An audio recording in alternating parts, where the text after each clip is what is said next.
ओम शांति। 4 मार्च 2025 बाबा की महावाक्य। मीठे बच्चे, जिन्होंने शुरू से भक्ति की है, 84 जन्म लिए हैं, वह तुम्हारे ज्ञान को बड़ी रुचि से सुनेंगे, इशारे से समझ जाएंगे। प्रश्न: देवी देवता घराने के नजदीक वाली आत्मा है या दूर वाली, उसकी परख क्या होगी? उत्तर: जो तुम्हारे देवता घराने की आत्माएं होंगी, उन्हें ज्ञान की सब बातें सुनते ही जच जाएंगी, वह मूंझेंगे नहीं। जितना बहुत भक्ति की होगी, उतना जास्ती सुनने की कोशिश करेंगे। तो बच्चों को नब्ज देखकर सेवा करनी चाहिए। ओम शांति। रूहानी बाप बैठ रूहानी बच्चों को समझाते हैं। यह तो बच्चे समझ गए, रूहानी बाप है निराकार, इस शरीर द्वारा बैठ समझाते हैं। हम आत्मा भी निराकार हैं, इस शरीर से सुनते हैं। तो अब 2 बाप इकट्ठे हैं ना। बच्चे जानते हैं दोनों बाबा यहाँ हैं। तीसरे बाप को जानते हो, परंतु उनसे फिर भी यह अच्छा है, इनसे फिर वह अच्छा, नंबरवार है ना। तो उस लौकिक से संबंध निकल बाकी इन दोनों से संबंध हो जाता है। बाप बैठ समझाते हैं मनुष्यों को कैसे समझाना चाहिए। तुम्हारे पास मेला प्रदर्शनी में तो बहुत आते हैं, यह भी तुम जानते हो 84 जन्म कोई सब तो नहीं लेते होंगे। यह कैसे पता पड़े यह 84 जन्म लेने वाला है या 10 जन्म लेने वाला है व 20 जन्म लेने वाला है? अब तुम बच्चे यह तो समझते हो कि जिसने बहुत भक्ति की होगी शुरू से लेकर, तो उनको फल भी इतना ही जल्दी और अच्छा मिलेगा। थोड़ी भक्ति की होगी और देरी से की होगी, तो फल भी इतना थोड़ा और देरी से मिलेगा। यह बाबा सर्विस करने वाले बच्चों के लिए समझाते हैं। बोलो, तुम भारतवासी हो तो बताओ, देवी देवताओं को मानते हो? भारत में इन लक्ष्मी नारायण का राज्य था ना। जो 84 जन्म लेने वाला होगा, शुरू से भक्ति की होगी, वह झट समझ जाएगा। बरोबर आदि सनातन देवी देवता धर्म था। रुचि से सुनने लग पड़ेंगे।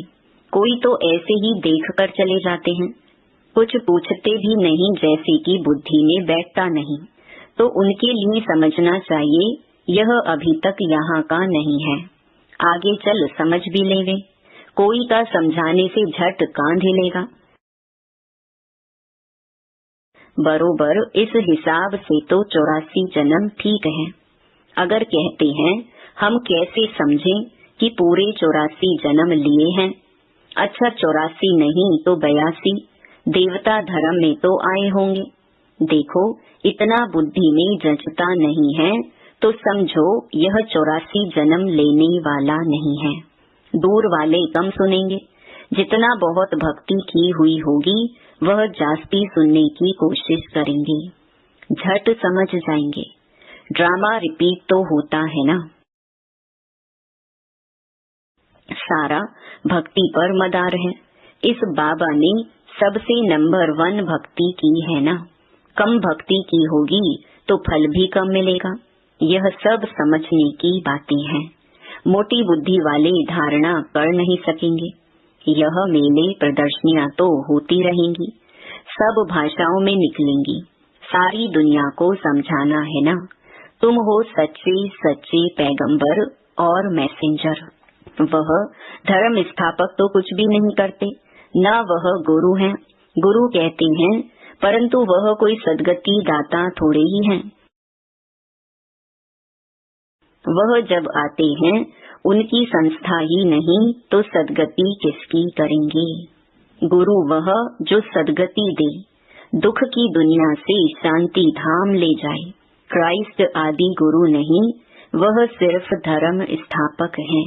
उन्हों का और कोई पोजीशन नहीं है। पोजीशन तो उन्हों का है जो पहले पहले सतो प्रधान में फिर सतो रजो तमो में आते हैं।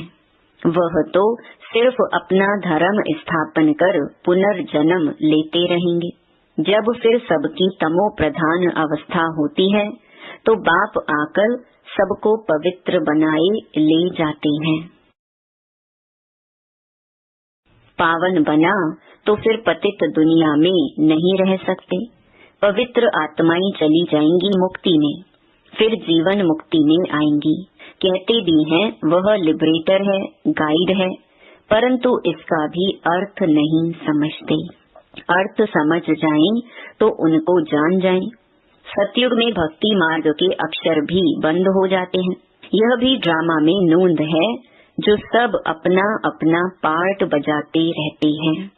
सदगति को एक भी पा ना सके। अभी तुमको यह ज्ञान मिल रहा है। बाप भी कहते हैं मैं कल्प कल्प कल्प के संगम युगे आता हूँ। इनको कहा जाता है कल्याणकारी संगम युग, और कोई युग कल्याणकारी नहीं है। सतयुग और त्रेता के संगम का कोई महत्व नहीं। सूर्यवंशी पास्ट हुए, फिर चंद्रवंशी राज्य चलता है, फिर चंद्रवंशी से वैश्यवंशी बनेंगे तो चंद्रवंशी पास्ट हो गए। उनके बाद क्या बने वह पता ही नहीं रहता है। चित्र आदि रहते हैं तो समझेंगे यह सूर्यवंशी हमारे बड़े थे, यह चंद्रवंशी थे, वह महाराजा, वह राजा, वह बड़े धनवान थे। वह फिर भी नापास तो हुए ना। यह बातें कोई शास्त्रों आदि में नहीं है। अब बाप बैठ समझाते हैं। सभी कहते हैं हमको लिबरेट करो, पतित से पावन बनाओ। सुख के लिए नहीं कहेंगे, क्योंकि सुख के लिए निंदा कर दी है शास्त्रों में। सब कहेंगे मन की शांति कैसे मिले। अभी तुम बच्चे समझते हो, तुमको सुख शांति दोनों मिलते हैं। जहाँ शांति है वहाँ सुख है, जहाँ अशांति है वहाँ दुख है। सतयुग में सुख शांति है, यहाँ दुख अशांति है। यह बाप बैठ समझाते हैं। तुमको माया रावण ने कितना तुच्छ बुद्धि बनाया है।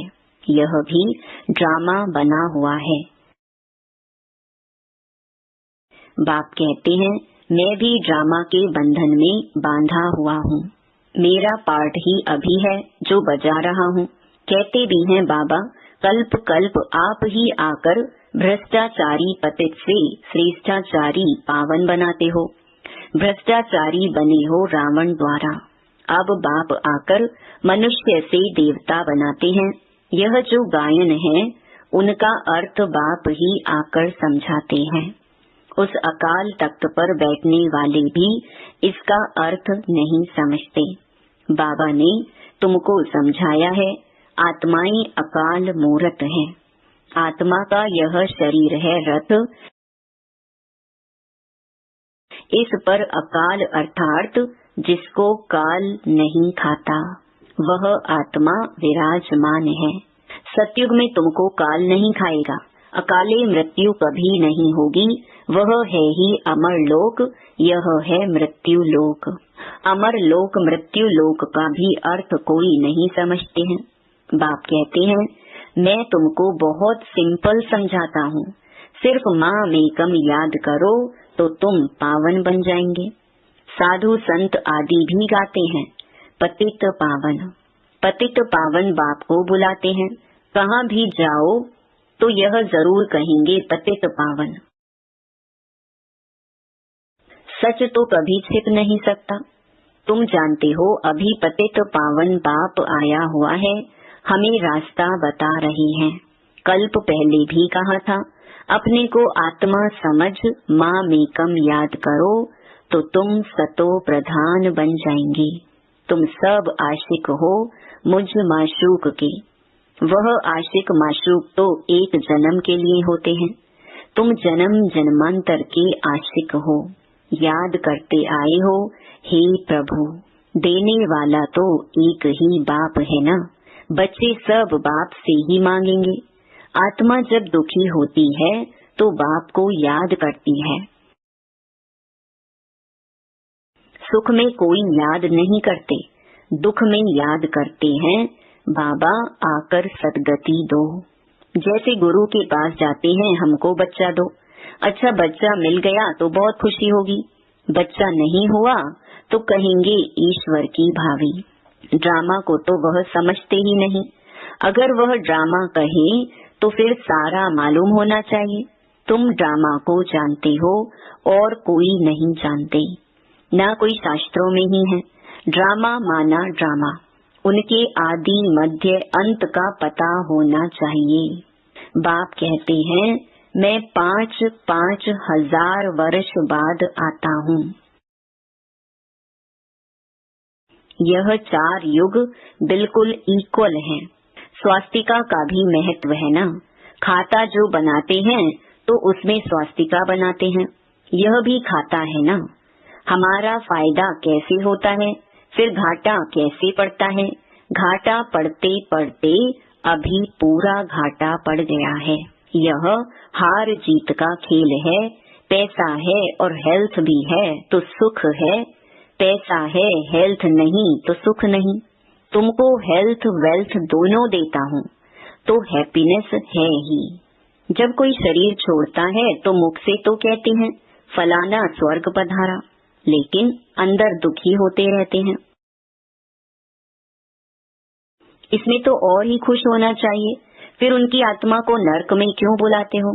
कुछ भी समझ नहीं है। अभी बाप आकर ये सब बातें समझाते हैं, बीज और झाड़ का राज समझाते हैं। ऐसे झाड़ और कोई बना ना सके। यह कोई इसने नहीं बनाया है, इनका कोई गुरु नहीं था। अगर होता तो उनके और भी शिष्य होते ना।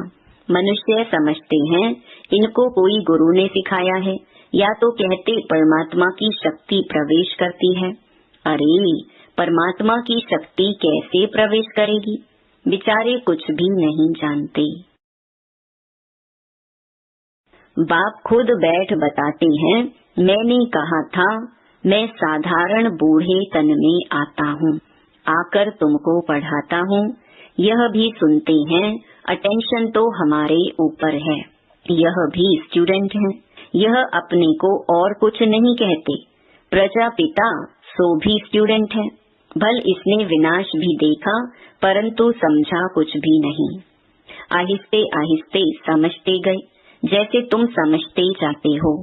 बाप तुमको समझाते हैं, बीच में यह भी समझते जाते हैं, पढ़ते रहते हैं। हर एक स्टूडेंट पुरुषार्थ करेंगे पढ़ने का। ब्रह्मा विष्णु शंकर तो हैं सूक्ष्म वतन वासी। उन्हों का क्या पार्ट है यह भी कोई नहीं जानते। बाप हर एक बात आपे ही समझाते हैं। तुम प्रश्न कोई पूछ नहीं सकते। ऊपर में है शिव परमात्मा, फिर देवताएं, उनको मिला कैसे सकते? अभी तुम बच्चे जानते हो, बाप इसमें आकर प्रवेश करते हैं, इसलिए कहा जाता है बाप दादा। बाप अलग है, दादा अलग है। बाप शिव, दादा ब्रह्मा है। वर्षा शिव से मिलता है इन द्वारा। ब्राह्मण हो गए ब्रह्मा के बच्चे। बाप ने एडॉप्ट किया है ड्रामा के प्लान अनुसार। बाप कहते हैं नंबर 1 भक्त यह है, 84 जन्म भी इसने लिए हैं। सांवरा और गोरा भी इनको कहते हैं। श्री कृष्ण सतयुग में गोरा था, कलयुग में सांवरा है। पतित है ना, फिर पावन बनते हैं। तुम भी ऐसे बनते हो। यह है आयरन एजेड वर्ल्ड, वह है गोल्डन एजेड वर्ल्ड। सीढ़ी का किसको पता नहीं है। जो पीछे आते हैं वह 84 जन्म थोड़े ही लेते होंगे, वह जरूर कम जन्म लेंगे, फिर उनको सीढ़ी में दिखा कैसे सकते। बाबा ने समझाया है सबसे जास्ती जन्म कौन लेंगे, सबसे कम जन्म कौन लेंगे। यह है नॉलेज। बाप ही नॉलेजफुल पतित पावन है। आदि मध्य अंत की नॉलेज सुना रहे हैं। वह सब नेति नेति करते आए हैं, अपनी आत्मा को ही नहीं जानते तो बाप को फिर कैसे जानेंगे। सिर्फ कहने मात्र कह देते हैं। आत्मा क्या चीज है, कुछ भी नहीं जानते। तुम अभी जानते हो आत्मा अविनाशी है। उसमें 84 जन्मों का अविनाशी पार्ट नोंधा हुआ है। इतनी छोटी सी आत्मा में कितना पार्ट नोंधा हुआ है। जो अच्छी रीति सुनते और समझते हैं तो समझा जाता है यह नजदीक वाला है। बुद्धि में नहीं बैठता है तो देरी से आने वाला होगा। सुनाने के समय नब्ज देखी जाती है, समझाने वाले भी नंबर वार है ना। तुम्हारी यह पढ़ाई है, राजधानी स्थापन हो रही है। कोई तो ऊंच से ऊंच राजाई पद पाते हैं, कोई तो प्रजा में नौकर चाकर बनते हैं। बाकी हाँ इतना है कि सतयुग में कोई दुख नहीं होता। उनको कहा ही जाता है सुख धाम बहिष्ठ। पास्ट हो गया है तब तो याद करते हैं ना। मनुष्य समझते हैं स्वर्ग कोई ऊपर छत में होगा। दिलवाड़ा मंदिर में तुम्हारा पूरा यादगार खड़ा है। आदि देव, आदि देवी और बच्चे नीचे योग में बैठे हैं। ऊपर में राजाई खड़ी है। मनुष्य तो दर्शन करेंगे, पैसा रखेंगे, समझेंगे कुछ भी नहीं। तुम बच्चों को ज्ञान का तीसरा नेत्र मिला है। तुम सबसे पहले तो बाप की बायोग्राफी को जान गए, तो और क्या चाहिए। बाप को जानने से ही सब कुछ समझ में आ जाता है, तो खुशी होनी चाहिए। तुम जानते हो अभी हम सतयुग में जाकर सोने के महल बनाएंगे, राज्य करेंगे। जो सर्विसेबल बच्चे हैं उन्हों की बुद्धि में रहेगा यह स्पिरिचुअल नॉलेज स्पिरिचुअल फादर देते हैं। स्पिरिचुअल फादर कहा जाता है आत्माओं के बाप को। वही सदगति दाता है, सुख शांति का वर्षा देते हैं। तुम समझा सकते हो यह सीढ़ी है भारतवासियों की, जो 84 जन्म लेते हैं। तुम आते ही आधे में हो, तो तुम्हारे 84 जन्म कैसे होंगे। सबसे जास्ती जन्म हम लेते हैं। यह बड़ी समझने की बातें हैं। मुख्य बात ही है पतित से पावन बनने लिए बुद्धि योग लगाना है। पावन बनने की प्रतिज्ञा कर, फिर अगर पतित बनते हैं तो हडगुड़ एकदम टूट पड़ती है, क्योंकि 5 मंजिल से गिरते हैं। बुद्धि ही मलेच्छ की हो जाएगी। दिल अंदर खाता रहेगा, मुख से कुछ निकलेगा नहीं। इसीलिए बाप कहते हैं खबरदार रहो। अच्छा, मीठे मीठे सिकीलधे बच्चों प्रति माता पिता बाप दादा का याद प्यार और गुड मॉर्निंग। रूहानी बाप की रूहानी बच्चों को नमस्ते। धारणा के लिए मुख्य सार। पहला, इस ड्रामा को यथार्थ रीति समझ माया के बंधनों से मुक्त होना है। स्वयं को अकाल मूरत आत्मा समझ बाप को याद कर पावन बनना है। दूसरा, सच्चा सच्चा पैगंबर और मैसेंजर बन सबको शांति धाम सुख धाम का रास्ता बताना है। इस कल्याणकारी संगम युग पर सभी आत्माओं का कल्याण करना है। वरदान, बाप और सेवा की स्मृति से एकरस स्थिति का अनुभव करने वाले सर्व आकर्षण मुक्त भव। जैसे सर्वेंट को सदा सेवा और मास्टर याद रहता है, ऐसे वर्ल्ड सर्वेंट सच्चे सेवाधारी बच्चों को भी बाप और सेवा के सिवाय कुछ भी याद नहीं रहता। इससे ही एकरस स्थिति में रहने का अनुभव होता है।